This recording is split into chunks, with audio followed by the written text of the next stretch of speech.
यह जानकारी भराड़ स्कूल के संस्थापक श्री गीजूभाई भराड़ द्वारा लिखी गई एक पुस्तक से ली गई है। यह वीडियो में हम वैज्ञानिक ओटो लिलिंथियल के बारे में जानेंगे।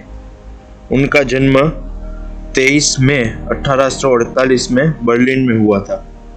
उन्होंने ग्लाइडर विमान के बारे में बताया। हवाई जहाज के आविष्कार से पहले कई वैज्ञानिकों ने हवा में उड़ने के एक साधन को खोजने के लिए कई प्रयोग किए, जिसमें कुछ अलग अलग वैज्ञानिक अलग अलग तरीकों से सफल हुए। हवा के दबाव और हवा की गति के आधार पर विशाल पंखों के साथ एक ग्लाइडर बनाया जा सकता है और एक विशेष कपड़े का उपयोग पहाड़ी या पहाड़ की चोटी से उड़ान भरने के लिए किया जा सकता है तथा विशेष छड़ और नीचे लटकाकर व्यवस्थित भी किया जा सकता है। उन्होंने इस वैज्ञानिक सिद्धांतों को समाज को सौंप दिया। इस ग्लाइडर का उपयोग किसी भी दिशा में छड़ के साथ एक विशेष प्रकार के लीवर का उपयोग करके किया जा सकता है। इस ग्लाइडर में कोई तंत्र नहीं है, लेकिन ये केवल हवा के दबाव और हवा की गति पर निर्भर करता है। आज कई पिकनिक स्पॉट्स पर बच्चों और इच्छुक साहसी ऐसे उच्च तकनीक और सुरक्षा ग्लाइडर से उड़ने का आनंद भी लेते हैं। त्रासदी यह है कि ग्लाइडर का आविष्कार करने वाले लिलिंथल की भी एक समय पर दुर्घटनाग्रस्त हो जाने के बाद मौत हो गई थी। सिद्धियां एवं विशिष्ट संशोधनों। हवा के दबाव और हवा की गति के आधार पर पक्षियों की उड़ान की गति पर कई शोध और पुस्तकें प्रकाशित की गई है।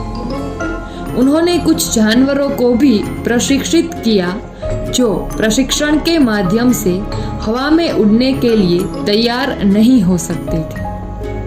उन्होंने 2000 से अधिक ग्लाइडर डिजाइन किए। उन्होंने 15 से अधिक प्रकार के मोनोप्लेट्स बनाए जो उड़ सकते थे और 2 इंसान के साथ जो उड़ सके ऐसा मोनोप्लेट्स भी बनाया था। उन्होंने आवश्यक लंबाई, वजन और आकार के बारे में वैज्ञानिक तथ्य तैयार किए। बर्लिन में उनकी मृत्यु के बाद हवाई अड्डे का नाम ओटो लिलिंथल रखा गया और उन्हें मरने के बाद पुरस्कार भी मिला। कारकिर्दी एवं कार्यक्षेत्र। 2 साल के लिए एक पेशेवर डिजाइन इंजीनियर के रूप में प्रशिक्षित हुए। इसके बाद वह रॉयल टेक्निकल एकेडमी में प्रोफेसर रहे।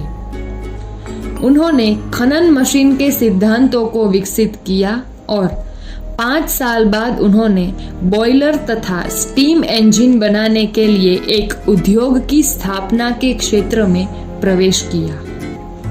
हालांकि वह एक गरीब परिवार में पैदा हुए थे, उन्होंने कड़ी मेहनत की और इंजीनियरिंग के क्षेत्र में विशेष काम किया। शिक्षण के साथ साथ वह कई शोध भी करते रहते थे। उनका कार्य क्षेत्र इंजीनियरिंग के साथ साथ विमान में भी था। यह वीडियो में हमें यह जानकारी मिलती है कि यहाँ तक कि जब वे अनुसंधान चरण में एक ग्लाइडर थे तो उन्होंने एक जोखिम लिया और कई बार हवा में उड़ गए। अंत में उनकी मृत्यु हो गई। उन्होंने साबित कर दिया कि जानवरों या मनुष्य की प्राकृतिक भूमिका को संशोधित करके सफलता प्राप्त की जा सकती है, जो अगर मनुष्य चाहे तो उड़ नहीं सकता।